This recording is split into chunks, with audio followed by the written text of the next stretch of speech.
So this is my version of a deep dish style pizza using a quiche pan or tart pan.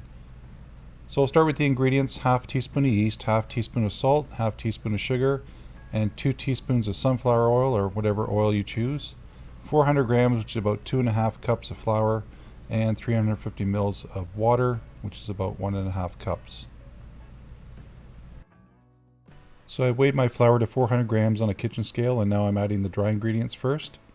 Then we're going to whisk it, and I also have a dough whisk there too. It helps to incorporate dry and liquid ingredients together. So let's start by whisking. Get it everything mixed together evenly.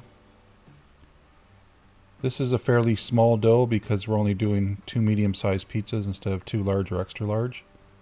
I have another recipe for 600 grams of flour, but we don't need that much dough this time.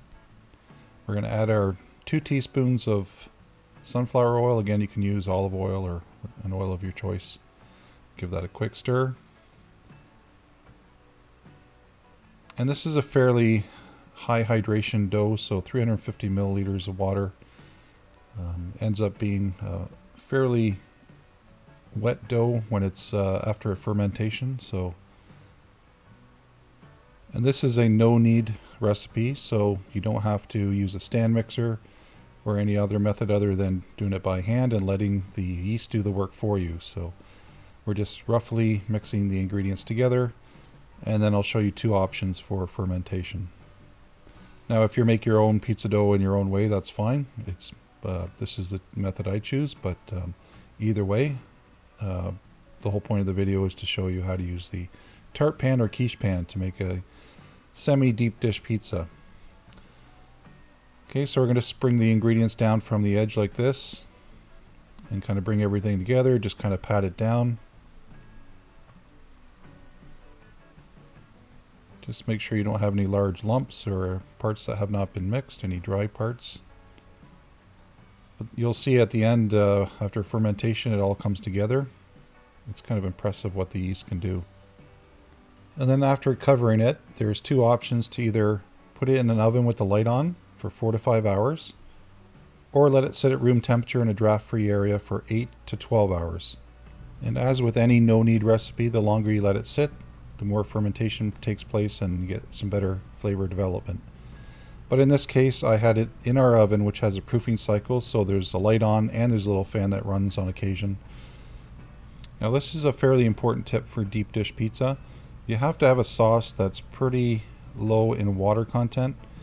So I have homemade tomato sauce that I make at the end of the summer, but it does have a fairly high water content. So what I've done here is strain off the extra water, and I'm also going to be adding some tomato paste, which I'll show you in a second. But it's important to try to get as much water out and have more of a thicker sauce than a soggy sauce, because you're almost baking a pie instead of an open-faced pizza. Okay, so we'll let that sit, let most of the water drain off. And the second thing I'm going to do to thicken it up a bit is to add some tomato paste. So either 1 small can or a good scoop out of a jar. Now this tomato paste brand happens to have some salt added, so you have to just watch and realize, take that into account basically. So either way, the sauce that you have available, try to strain off or reduce the amount of water. Okay, so you can see quite a bit of water came off. And I'm going to give that a good stir. Make sure it's all mixed properly. It's a fairly chunky sauce as well.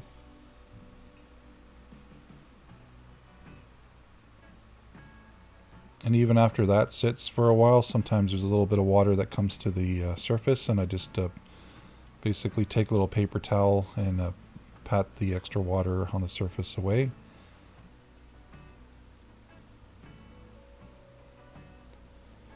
So we're just going to cut up some of the toppings. What I would recommend for a deep dish or semi-deep dish is something with not too high of a water content. So, even though I do use pineapple slices in this recipe, I make sure that all the water is drained off first. And these mushrooms obviously have a low water content. Fat is good for deep dish pizzas, so like a nice Italian or chorizo sausage. I do have in this recipe ground beef and bacon together, and then a turkey pepperoni in the other pie. So both fairly high in fat content. So just keep that in mind. Your ingredients shouldn't be too soggy, or else you're going to end up with a soggy pie. Okay, so I'm just going through some of the toppings.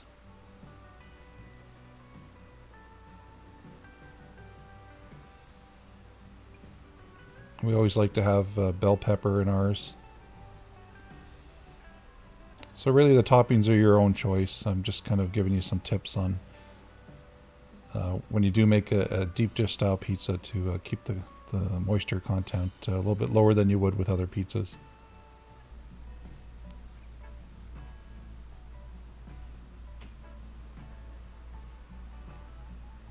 And whatever toppings you choose, try to get everything roughly to the same size. Now, in this case, I'm using one large block of mozzarella cheese that I've cut in half, so I'm going to make two separate bowls, one for each pie, so they're roughly the same.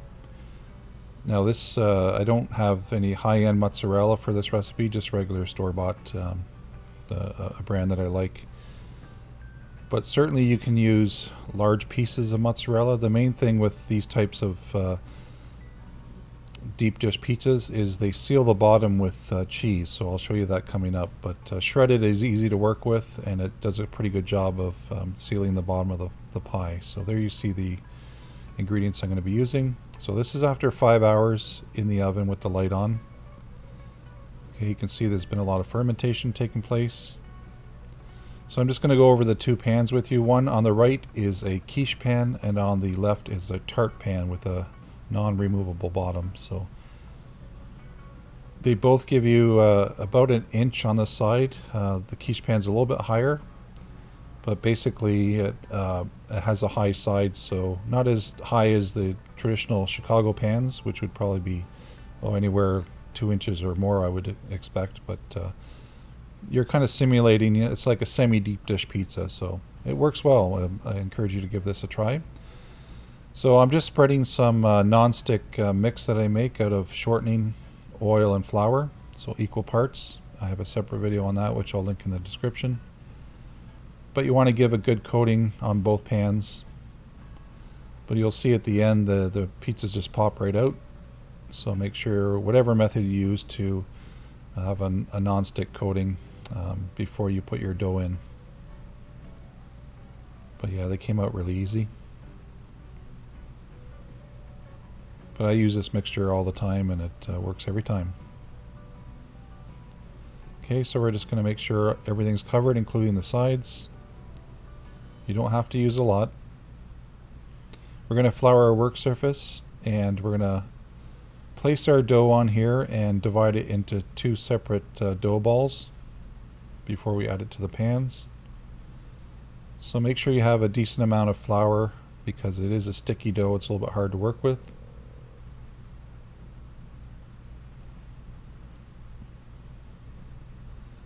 Just get a good spatula and take it all out.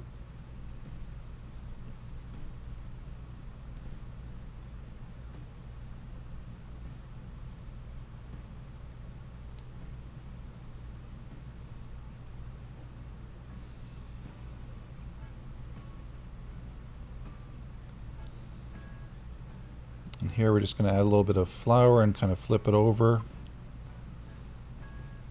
And I'm kind of punching some of the air out, or punching down. And then you can just use your hands. It's a fairly, like I said, fairly high hydration dough, so a little bit harder to work with, but once you flour your hands or have a floured work surface, it's not too bad. Okay, so we're just kind of working it a bit, just trying to get some of the air out. And I'm just going to form it into a rough ball. You kind of cup your hands and you kind of bounce it on the work surface and try to get the bottom round as well.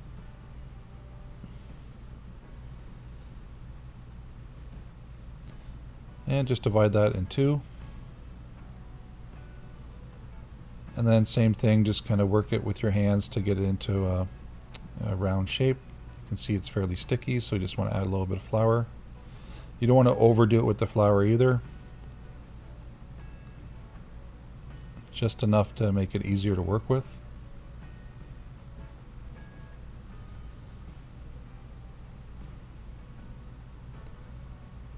Try to work out any air bubbles if you can.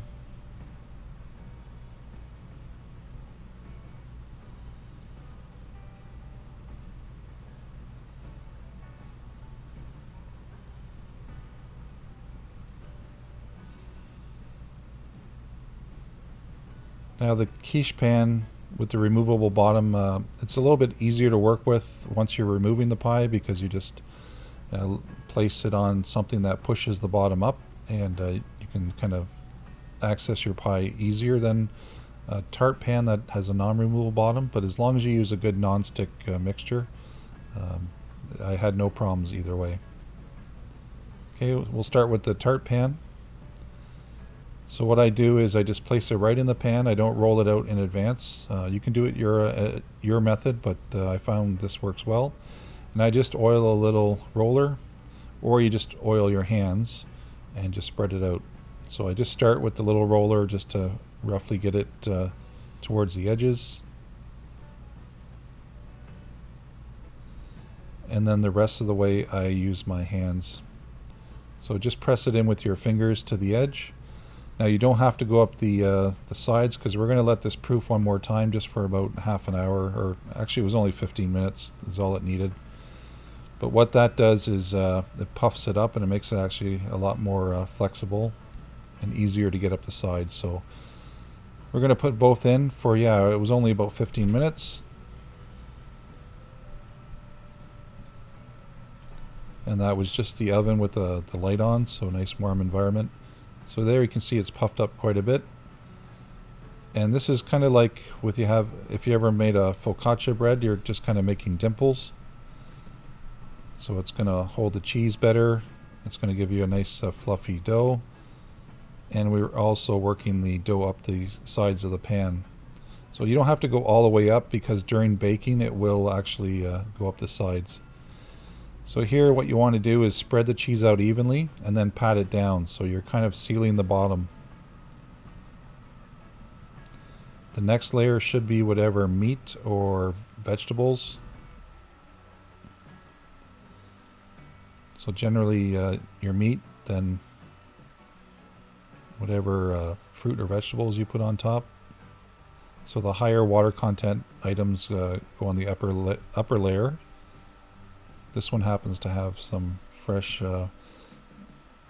shredded pineapple that I've drained, and a few tomatoes.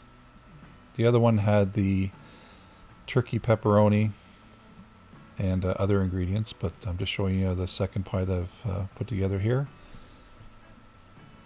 And some fresh mushrooms. And then the last step, well, second to last step actually, is to add your thick sauce on top. And don't worry if it's not all covered, it's all going to kind of blend together, because you're going to add the remaining cheese on top. I forgot to mention, you do reserve a little bit of the cheese. Instead of putting all of it on the bottom, you reserve a little bit for the top. And then what I do is I add a little bit of Parmesan cheese for extra flavor on top. And then I take a little bit of extra oil and I brush the edge of the crust, because that's going to rise quite a bit and be exposed to the heat, and it browns up nicely if you add a little bit of oil. You can also add oregano on top. So you want to bake at 425 Fahrenheit or 220 Celsius for 25 to 30 minutes. So it is a little bit of deeper dish pizza, so you want to make sure that it cooks all the way through. And this is kind of about 3/4 of the way through baking. And I had it in it for a total of 30 minutes. And it turned out very well. The bottom was nicely browned, but not burnt, which I'll show you in a minute. Okay, so that's the quiche pan, and you can see how the outer ring just kind of dropped away, and then the tart pan is on the right.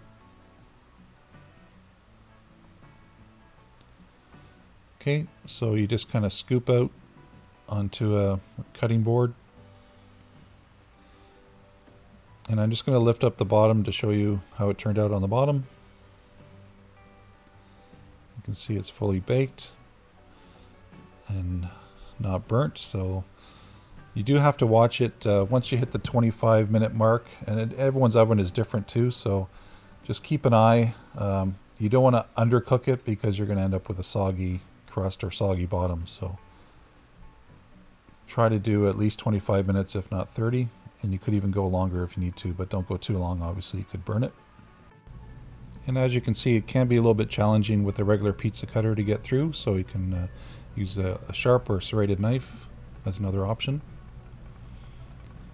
But yeah, this is kind of a semi-deep dish, so it cooked all the way through, and we're happy with the results. So if you do make this, I encourage you to leave your comments in the section below. But yeah, it's a nice change from traditional pizza. Encourage you to give it a try if you happen to have a quiche or a tart pan or two. Thanks for watching, everyone. Stay tuned for more videos. Please subscribe, and bye for now.